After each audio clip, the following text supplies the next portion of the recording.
Yeah, well, alcohol is an extraordinarily pernicious drug. And if you're inclined towards it, you can be inclined towards it because you're sensitive to its anxiety-reducing properties, or you can be sensitive to it because it enhances social communication, or because it produces a psychomotor high like cocaine, or all of those at once. And if you're particularly predisposed to alcoholism, you can experience all three at once.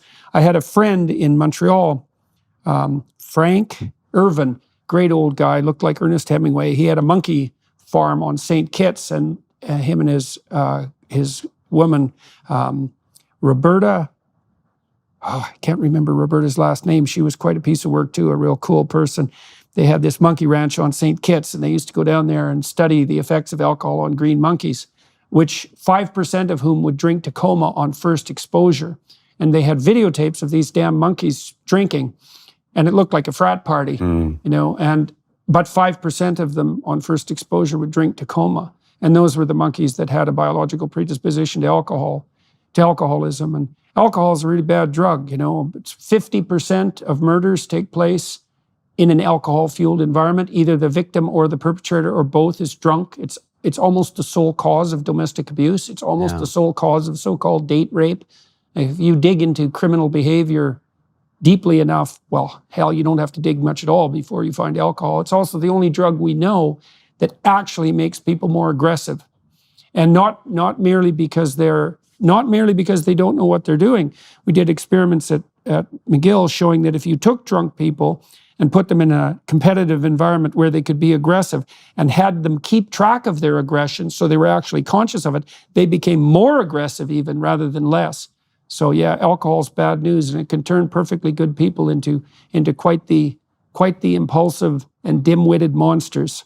So, well, if you give people that massive boost of sugar and then suppress their inhibitions, that's going to happen. I was 21 years old in Prince George, and I had a night like that. And I mean, it wasn't terrible. I just woke up in the morning, you know, praying at the porcelain altar. I was making that deal with God. If you just make me feel better, I'll stop this. I won't do it anymore.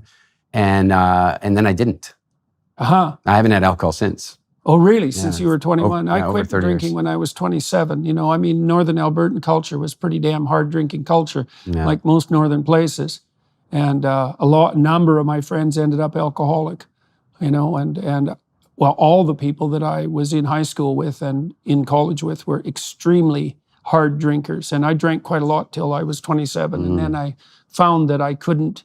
Well, first of all, my life was taking a pretty professional turn. And second, I found that there was no bloody way I could write seriously and think seriously on an ongoing basis if I was hungover.